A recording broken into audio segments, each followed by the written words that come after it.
చెప్పినట్టు చెయ్యి. అంకుల్కి ఈ విషయాలేవీ చెప్పొద్దు. నువ్వు వెళ్ళి స్నానం చేసి నీ గదిలో రిలాక్స్ అవ్వు. Forget about everything. I will take care. You don't worry. నువ్వలా మాటిస్తేనే నాకు మనశ్శాంతిగా ఉంటుంది.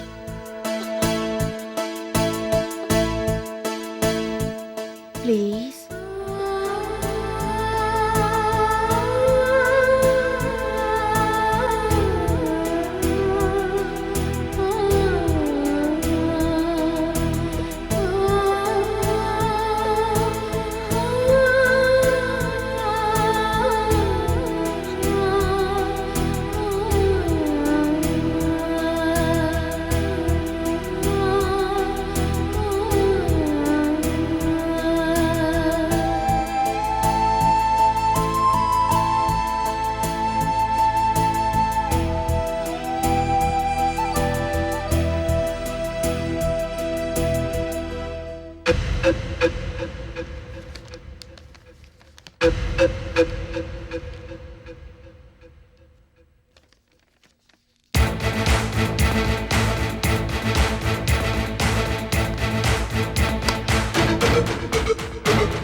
Good morning, everybody. Good morning, good morning, madam.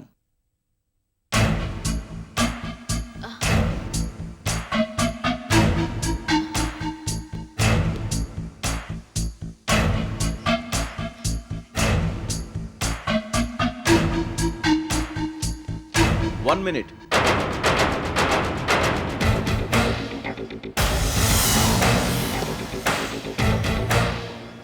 మీరు మీ గంభీరోపన్యాసం మొదలుపెట్టే ముందు నేను చెప్పేది వినండి.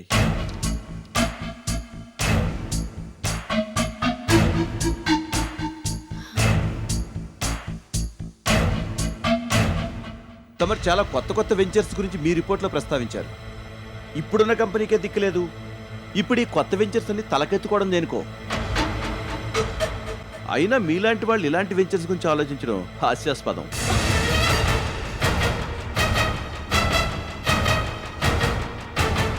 కష్టపడి సంపాదించిన డబ్బుని షేర్ హోల్డర్స్ మీకు అప్పగిస్తే మీ ఇష్టం వచ్చినట్టు ప్రవర్తించడం బాధ్యతారాహిత్యం అనిపించుకుంటుంది. ఇప్పటిదాకా చేసిన నిర్వాహకం చాలు. ఇక మీ వల్ల ఏమీ కాదు. ఉన్న కంపెనీని నడిపే సామర్థ్యమే మీకు లేదని ఎప్పుడో తేలిపోయింది. ఇప్పుడైనా మీరు కళ్ళు తెరిచి షేర్ హోల్డర్స్ అందరూ చీకొట్టేలోగా మీ పదవికి రాజీనామా చేసి ఇంటి దగ్గర కూర్చుని ఏ బుట్టలు అల్లుకోవడమో బట్టలు కుట్టుకోవడమో చేసుకోండి. మీకు అదే ఎక్కువ. తగుదునమ్మా అంటూ కంపెనీ మేనేజ్మెంట్ వెలగబెట్టడానికి బయలుదేరొద్దు. మీలాంటి వాళ్ళు అలా చేస్తే అమాయకులు కొన్ని కోట్ల రూపాయలు నష్టపోతారు. ఓ కంపెనీ కుంటుపడితే ఎంతో మంది ప్రత్యక్షంగా పరోక్షంగా నష్టపోతారు. ఇప్పటిదాకా మీరు తీసుకొచ్చిన నష్టాలు చాలు. ఇకనైనా కళ్ళు తెరిచి మేమందరం చీకొట్టేలాగా మీ మానాన్ని మీరు మర్యాదగా రాజీనామా చేయండి. మిస్టర్ బాలకృష్ణ, మీరు అనవసరమైన విషయాలు మాట్లాడుతున్నారు. ఏదనవసరం? కంపెనీ బాగోగులు షేర్ హోల్డర్ల బాగోగుల గురించి మాట్లాడడం అప్రస్తుత ప్రసంగమా? అవునండి, మీ అసమర్థతని కప్పిపుచ్చుకోవడానికి ఇలాగే మాట్లాడతారు. అయినా కంపెనీకి నీ నష్టాలు వస్తుంటే ఇంకా టింగురంగమంటి ఆఫీస్కి రావడానికి మీకు మనసులా ఒప్పుకుంది? పైగా దజ్జాగా కొత్త వెంచర్స్ గురించి రిపోర్ట్ ఒకటి తయారు చేసి బోర్డ్ ఆఫ్ డైరెక్టర్స్ మీటింగ్ని కాల్ఫర్ చేస్తారా? మీ బాధ్యతారాహిత్యం పరాకాష్ఠకు చేరుకుందనడానికి ఇదే నిదర్శనం. ఇప్పుడు రోజులు మారిపోయాయి. ఇంతకు ముందంటే ఏ మాయలో మంత్రాలు ప్రయోగించి మీ పదవిని కాపాడుకుంటూ వచ్చారు. మీలాంటి వాళ్ళకి చేతనైన వగలు వయ్యారాలు అన్ని ఉపయోగించి ఆ కుర్చీలోనే తిష్ట వేశారు. Mister Balakrishna, you are crossing your limits. మర్యాద మర్చిపోయి ప్రవర్తిస్తున్నారు. నేను ప్రతిపాదించిన వెంచర్స్ పట్ల మీకు నమ్మకం లేకపోతే మీ అసమ్మతి తెలియజేయండి. అంతేకాని ఇలా నోటికొచ్చినట్టు మాట్లాడొద్దు. ఇంతకు ముందు మీకు ఈ విషయం చాలా సార్లు చెప్పాను. అయినా మీ ధోరణిని మీరు మార్చుకోవడం లేదు. అసలు మనం ఉన్నది బోర్డ్ ఆఫ్ డైరెక్టర్స్ మీటింగ్ లో అన్న విషయాన్ని కూడా మీరు మర్చిపోవడం చాలా దురదృష్టకరం. అసలు నువ్వీ కంపెనీకి సర్వాధికారిగా ఉండడం మేమందరం చేసుకున్న దురదృష్టం. దాని నుంచి ఎలా బయటపడాలో తెలియక మేమందరం తల్ల పట్టుకుని ఉన్నాం. ఇప్పటికైనా మమ్మల్ని ఇబ్బంది పెట్టడం మానుకుని నీ స్థాయి స్థానం ఏంటో తెలుసుకుని బుద్ధిగా ఈ పదవికి రాజీనామా చేయడం మంచిది. మీరు మా అందరి తరపున మాట్లాడడం ఏమీ బాగోలేదు. ఎన్నాళ్ల నుంచో ఈ కంపెనీని మేనేజ్ చేస్తున్నా ఆవిడ గురించి మేము ఎవరూ అలా ఫీల్ అవ్వడం లేదు. We have got full confidence in her. కంపెనీకి వస్తున్న నష్టాలను కూడా ఆవిడ త్వరలోనే పూడ్చగలరన్న నమ్మకం మాకుంది. లేని పెద్దరికాన్ని నెత్తిన వేసుకుని మీరు మా అందరి తరపున వకాల్తా పుచ్చుకున్నట్టు మా మనసులో ఉన్న ఆలోచనలన్నిటినీ కనిపెట్టినట్టు మాట్లాడటం ఏమీ బాగోలేదు. సుప్రతీక్ గారు అన్నట్టు ఆవిడ ప్రపోజ్ చేసిన కొత్త వెంచర్స్ పట్ల మీకు నమ్మకం లేకపోతే ఆ విషయం తెలియజేయండి. అది ఆవిడ ప్రసంగం పూర్తయిన తర్వాత. మీరు నిజంగా మర్యాదస్తులే అయితే అలాగే ప్రవర్తిస్తారు. ఇంతకన్నా నేను మీకు ఎక్కువ చెప్పడం అనవసరం. ఓహో, చాలా గొప్పగా సెలవిచ్చారు. ఇంతకాలంగా అభిమానం పేరుతో ఆవిడ చెప్పిన దానికల్లా డూడు బసవనలాగా తలలూపి పరిస్థితిని ఇంత దాకా తీసుకొచ్చారు. ఇంతకు ముందంటే అడిగే దిక్కు లేదు కాబట్టి సరిపోయింది. ఇప్పుడు అలా కాదు. ఈ కంపెనీలో నేను మేజర్ షేర్ హోల్డర్ని. ఏ నిర్ణయం తీసుకోవాలన్నా నా దయాదాక్షిణ్యాల మీదే ఆధారపడి ఉంటుంది. ఈ కంపెనీ బాగోగులు చూసుకునే బాధ్యత ఇప్పుడు నా భుజస్కంధాల మీద ఉంది. అందుకే ఇలా మాట్లాడుతున్నాను. ఇంతకు ముందంటే మీ అందరి కళ్ళు కప్పి ఆవిడ తన ఇష్టం వచ్చినట్టు చెలరేగిపోయేది. ఇక ముందు ఆవిడ గారి ఆటలు సాగవు. చేసిన నిర్వాకం తెచ్చిన నష్టం చాలు. ఇక ఆవిడ మర్యాదగా ఆవిడ పదవి నుంచి తప్పుకోవడం మంచిది. మీ అందరికీ పదే పదే చెప్పనవసరం లేదు. ఈ కంపెనీలో 49% షేర్స్ ఇప్పుడు నా చేతుల్లో ఉన్నాయి. మీరు నా మాటను కొట్టిపారేయడానికి వీలవదు. మీరే నిర్ణయం తీసుకోవాలనుకున్నా 75% మెజారిటీ ఉండాలి. ఇప్పుడు మీకు అది లేదు. కాబట్టి నా ఆశయాలకు అనుగుణంగా నడుచుకోక తప్పదు. కంపెనీ బాగు కోసమే నేను ఇదంతా చేస్తున్నాను.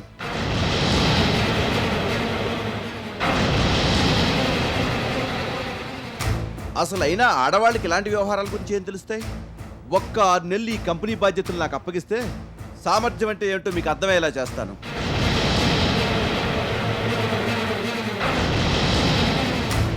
ఇంకొన్ని షేర్స్ నా చేతుల్లోకి వస్తే ఈ కంపెనీయే నా సొంతం అవుతుంది.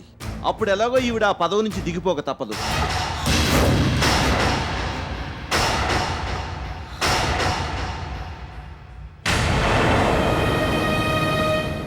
ఫ్రూట్ జ్యూసెస్ యూనిట్కి బోల్డ్ అనే నష్టాలు వచ్చాయి. ఆ పరిస్థితి ఎప్పటికి మారుతుందో ఎవరికీ అంతుపట్టడం లేదు. దాని గురించి ఈవిడికి అసలు పట్టనే లేదు. ఆ విషయాన్ని మరుగుపరిచి తెలివిగా కొత్త వెంచర్స్ గురించి ప్రతిపాదించింది. ఆ ఆటలు నా దగ్గర సాగవు. ముందు ఫ్రూట్ జ్యూసెస్ యూనిట్ గురించి వివరణిస్తేనే ఈవిని నేను కొత్త వెంచర్స్ గురించి మాట్లాడిస్తాను. మన ఫ్రూట్ జ్యూసెస్కి పోటీగా మార్కెట్లో కొత్త కొత్త బ్రాండ్స్ చాలా వచ్చాయి. అదే నాణ్యతతో మనకన్నా తక్కువ ధరతో వాళ్ళు మార్కెట్ని చాలా భాగం క్యాప్చర్ చేశారు. అంత జరుగుతున్నా నిమ్మకు నీరెత్తినట్టుగా ఈవిడ వ్యవహరించడం ఈవిడ నీతిమాలినతనానికి నిలువెత్తు నిదర్శనం.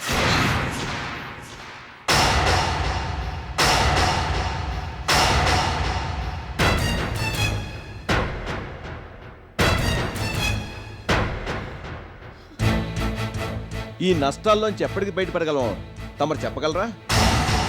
మార్కెట్లో కాంపిటీషన్ ఎదుర్కోవడానికి తమరు ఏం ఆలోచించారో సెలవివ్వగలరా? చెప్పండి. మోస్ట్ రెస్పెక్టెడ్ సుప్రతీక గారు, నా ప్రశ్నలకు జవాబు చెప్పండి.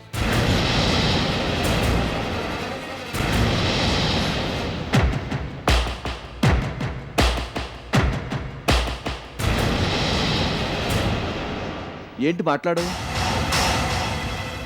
అలా కళ్ళు పెద్దవి చేసి చూస్తే నేను అడగడం మానేస్తాను అనుకుంటున్నావా?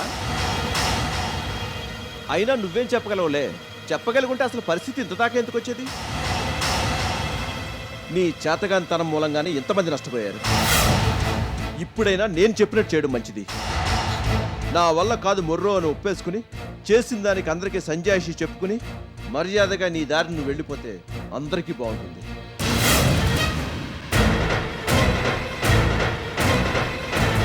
నువ్వెంత చేసినా కంపెనీ బాగోగులు నాకు ముఖ్యం కాబట్టి బాధ్యతంతా నేను తీసుకుని ఈ కంపెనీని మళ్ళీ లాభాల బాటలో నడిపిస్తాను. నా వల్ల కాదు అని నువ్వు నా కాళ్ళు పట్టుకుని బతిమాలితే నీ మీద జాలితో నేను ఆ పని చేస్తాను.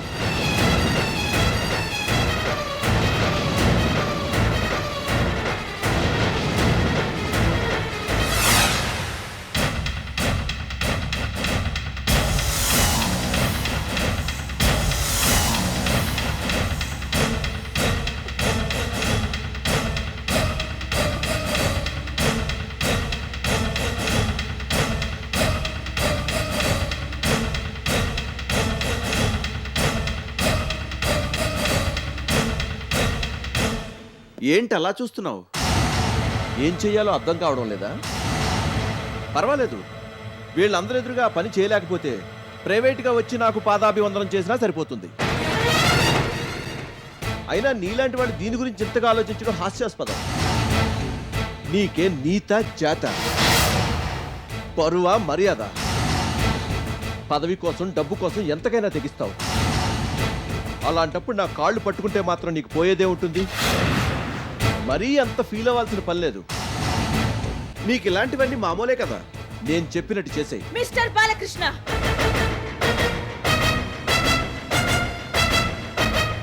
దొంగచాటుగా షేర్లు కొని ఎలాగోలా ఈ కంపెనీలో దూరి మీ ఇష్టం వచ్చినట్టు ప్రవర్తించొచ్చని అనుకుంటున్నారేమో. సహనానికి కూడా ఒక హద్దు ఉంటుంది. 49% షేర్స్ మీ చేతుల్లో ఉన్నంత మాత్రాన మేమేమీ చేయలేవని, మీరేం చేసినా చెల్లుతుందని పగటి కలలు కనొద్దు. ఇప్పటికైనా మర్యాద నేర్చుకుంటే బాగుంటుంది. కాదంటే మీకెలా సమాధానం చెప్పాలో నాకు బాగా తెలుసు. ఇంతకి ముందు నా స్వాభిమానాన్ని దెబ్బతీయబోయి మీరే ఎదురు దెబ్బతిన్నారు. ఇప్పుడు కూడా అదే జరుగుతుంది. ఆ విషయాన్ని మర్చిపోవద్దు. అబ్బా, అలాగా? నువ్వంత కటికిరాలివా? అలాగే కానీ ఏం చేస్తావో నేను చూస్తాను. ఓ ఆడదాని బెదిరింపులకి బెదిరిపోయి నేనేమీ లొంగిపోను. అలా చేస్తే మిగతా షేర్ హోల్డర్స్కి నాకు తేడా ఏముంటుంది? నువ్వేం చేయలేవని నాకు బాగా తెలుసు. అయినా చేసేవాళ్ళు ఇలా గొప్పలు చెప్పుకోరు, చేసి చూపిస్తారు. ఎప్పటికైనా నువ్వు కాళ్ల బేరానికి రావాల్సిందే. ఆ విషయం నీకు తెలుసు. కాకపోతే అందరి ముందు ఇలా మేకపోతు గాంభీర్యం ప్రదర్శిస్తున్నావు. ఆ తర్వాత చడీ చెప్పులు లేకుండా నువ్వు నా దగ్గరికి వచ్చి నన్ను తప్పకుండా ప్రాధేయపడతావు. ఆ విషయం నాకు బాగా తెలుసు. అది కల్లో మాట కాదు, అదే జరిగి తీరుతుంది. నువ్వు నీ పదవికి రాజీనామా చేసి తప్పకుండా నా కాళ్ళు పట్టుకుని ప్రాధేయపడతావు. ఆ రోజు దగ్గరలోనే ఉంది. చిచి, మీ గురించి తెలిసి కూడా ఇంతసేపు మీతో మాట్లాడాలని చూడటం బుద్ధి తక్కువే అనిపించుకుంటుంది. I just can't do it anymore.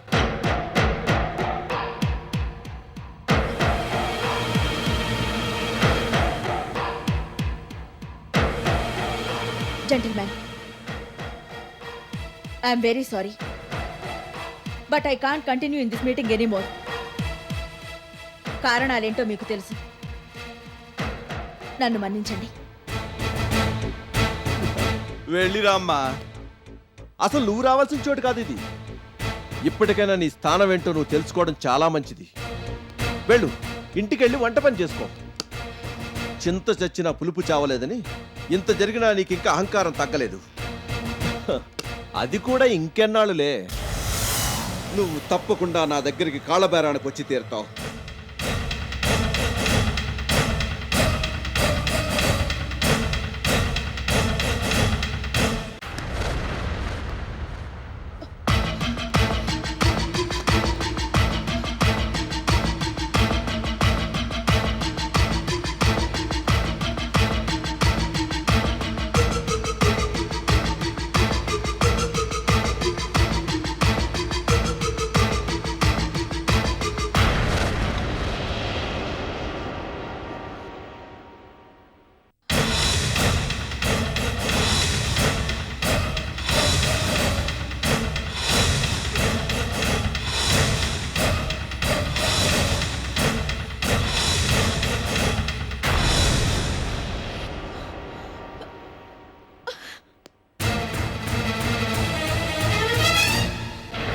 అసలు నువ్వీ కంపెనీకి సర్వాధికారిగా ఉండడం మేమందరం చేసుకున్న దురదృష్టం.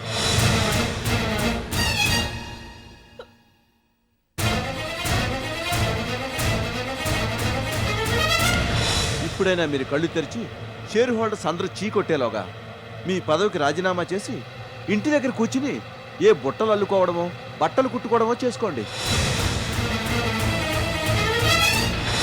నువ్వు నీ పదవికి రాజీనామా చేసి తప్పకుండా నా కాళ్ళు పట్టుకుని ప్రాధేయపడతావు. ఆ రోజు దగ్గరలోనే ఉంది.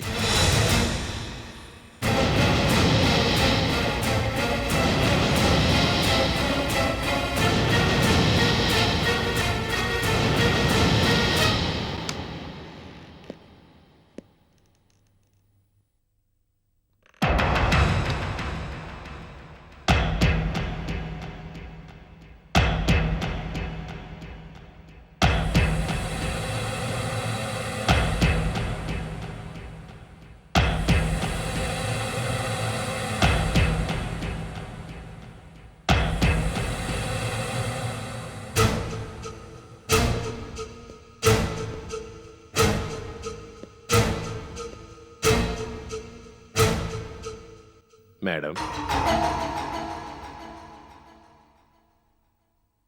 ఏంటి మేడం అలా ఉన్నారు? తలనొప్పిగా ఉందా? ఏం లేదులేండి, ఏదో ఆలోచిస్తున్నాను. మేడం ఏంటో చెప్పండి. ఈ సమయంలో మీకు చెప్పొచ్చో చెప్పకూడదో తెలీదు, కానీ చెప్పకపోతే మీకు విషయం తెలీదు, అందుకే ఆలోచిస్తున్నాను. మీరేం ఆలోచించాల్సిన అవసరం లేదు. మీరు చెప్పదలుచుకున్నదేదో సూటిగా చెప్పండి.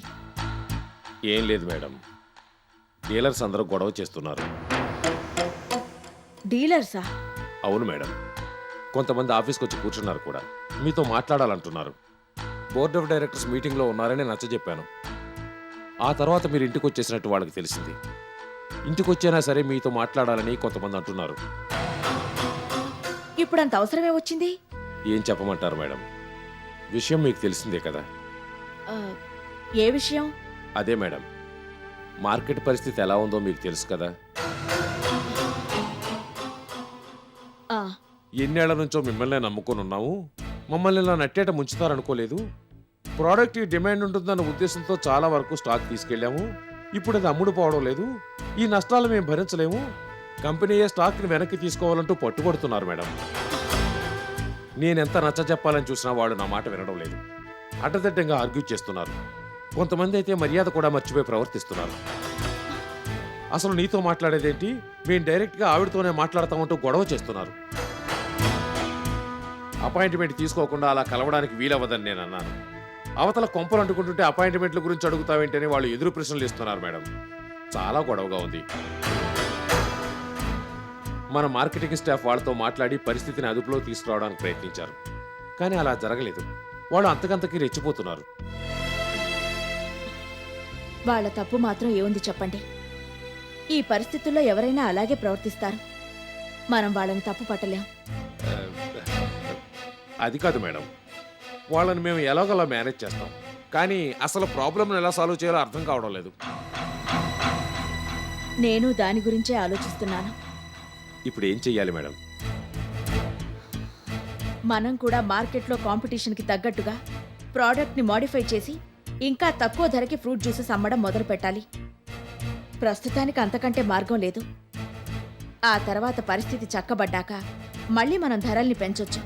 నేను ఆ ఉద్దేశంతోనే నోట్స్ తయారు చేసి మన షేర్ హోల్డర్స్కి ఇవాళ ప్రజెంట్ చేయాలనుకున్నాను. నేను స్టార్ట్ చేయాలనుకుంటున్న కొత్త వెంచర్స్లో అది కూడా ఒకటి. ఇంతకీ మీటింగ్లో ఏ నిర్ణయం తీసుకున్నారు మేడం? ఈ ప్రపోజల్కి వాళ్ళు సరేనన్నారా?